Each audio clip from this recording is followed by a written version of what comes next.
Eh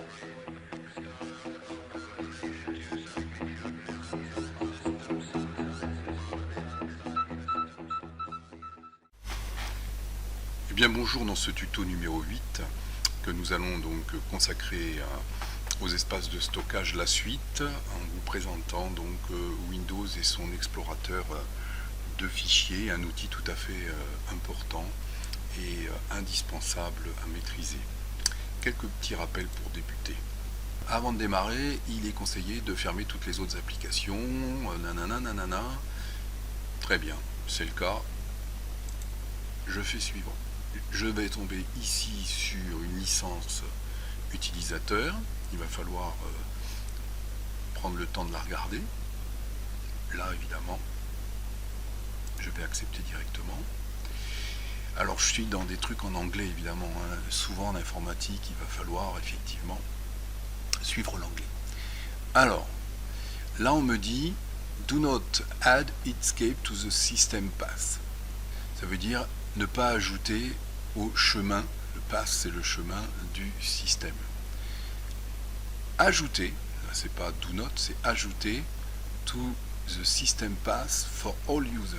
Alors on tombe sur une notion là qui est que sur un ordinateur, vous pouvez avoir plusieurs utilisateurs de créer. C'est le cas dans une famille qui va partager le même ordinateur. Et donc là, on vous demande si vous voulez ajouter en fait cette application pour tous les utilisateurs. Ou bien, si vous voulez ajouter ici, uniquement pour l'utilisateur courant. Moi, je vais laisser comme c'est là, et puis je vais mettre, par contre ici, un coup de clic pour que ça me crée Inkscape Desktop Icon, ça veut dire de créer sur le bureau une icône de lancement pour ce logiciel. Si je la décoche, j'aurai pas d'icône, on est bien d'accord. Si je coche, il me fera une icône directement. Je fais sur suivant. Et là, vous voyez une chose intéressante apparaître, c'est qu'il vous demande, et ça sera mais vraiment presque à 99% le cas, il vous demande le dossier d'installation. Donc vous voyez que par exemple, si j'étais ici sur C, donc programme file, on l'a vu, c'est toujours là où il va mettre les programmes. Je vous incite à pas trop changer ce programme file. Par contre, vous voyez que vous pouvez éventuellement décider d'aller ailleurs et par exemple de le mettre sur D. Si vous voyez que votre espace de stockage C commence à saturer, on va ici indiquer autre chose. Et pour indiquer autre chose, on va parcourir. Si vous faites parcourir, vous voyez que je retrouve ici mes espaces de stockage et donc je vais pouvoir, par exemple là, dire que c'est sur D que je veux l'installer. D'accord ? Je peux même créer un nouveau dossier, vous voyez.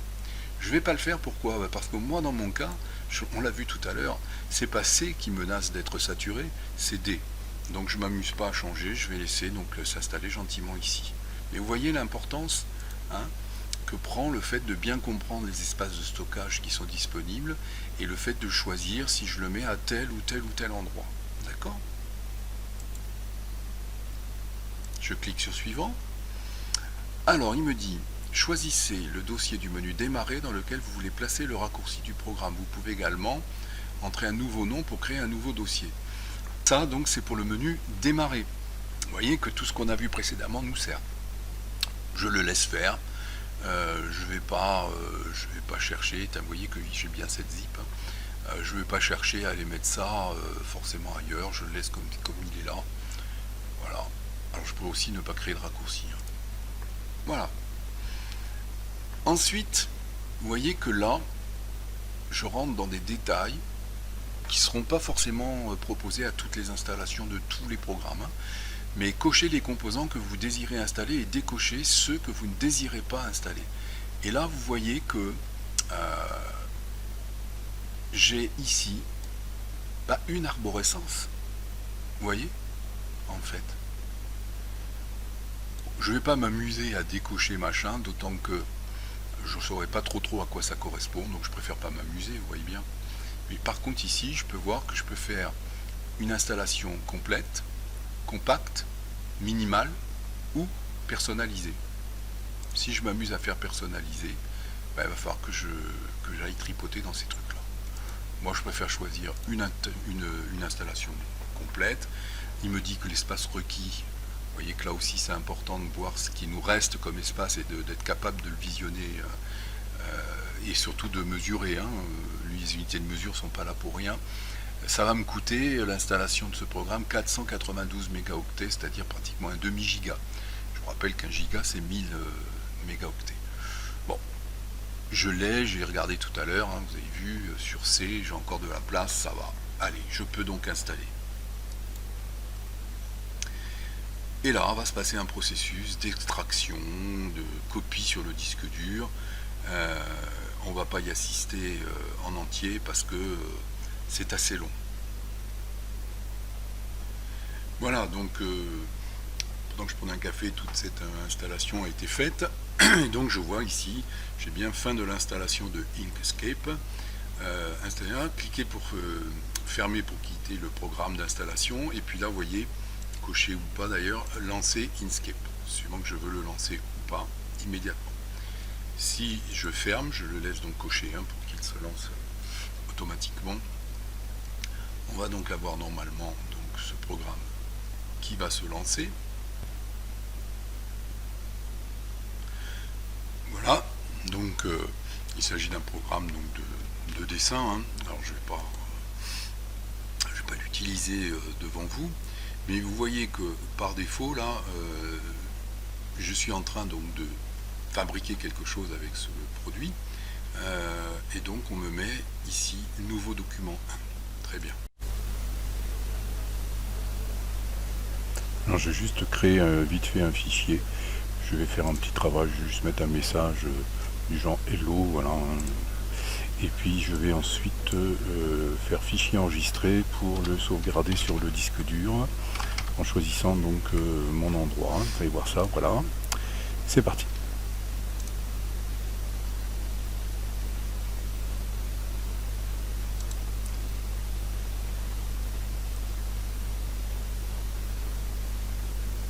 Voilà.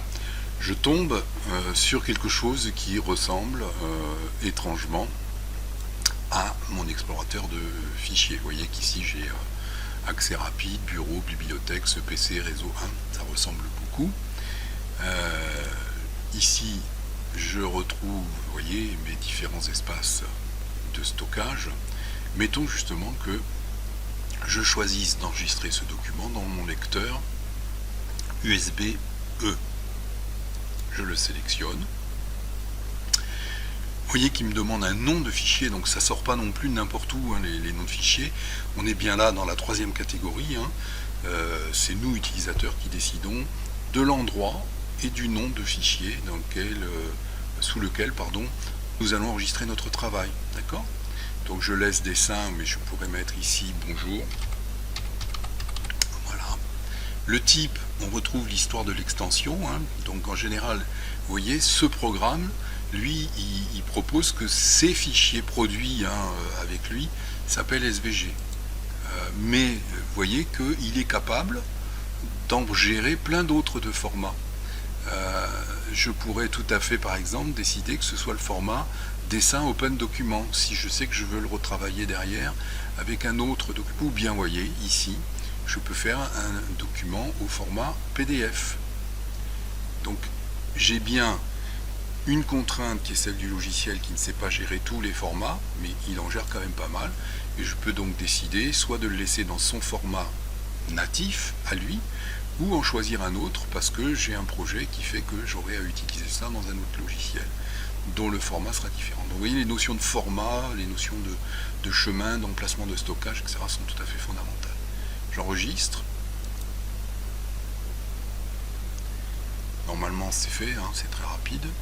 Et je vais quitter. Voilà. Alors, je vois bien qu'ici sur mon bureau, il m'a créé la petite icône qui correspond donc à lui. Cette icône, vous voyez, quand je me place dessus, je vois emplacement, c'est programme Inkscape bin, ça c'est le chemin. Si je fais donc aussi propriété, je peux le faire sur une icône bien sûr, puisque elle lance quelque chose, donc ce quelque chose est bien un endroit, il est bien effectivement à ces programmes, donc sur l'espace de stockage disque C, programme file, répertoire ou dossier Inkscape, sous-dossier bin et le programme inkscape.exe. Vous voyez, donc j'ai vraiment tout l'emplacement du fichier. Si je clique ici, j'y vais. Je suis bien donc à cet endroit. Vous voyez, et je trouve bien le programme. Maintenant, puisque nous sommes dans l'explorateur fil de fichiers, j'avais sauvegardé sur eux, et ben voilà, mon lecteur USB tout à l'heure qui contenait rien, il contient au moins ça maintenant. Vous voyez, donc on a bien maîtrisé l'endroit de stockage, le lecteur USB et le nom du fichier, etc. etc. Voilà, donc on a là un outil super puissant, l'explorateur de fichiers. On en a vu que, allez, 15%. Il nous reste à voir beaucoup de choses, mais je trouve que là déjà, pour une première vidéo, c'est déjà pas mal. Et je pense qu'il va falloir la regarder au moins 2 fois. Allez, à bientôt à tous.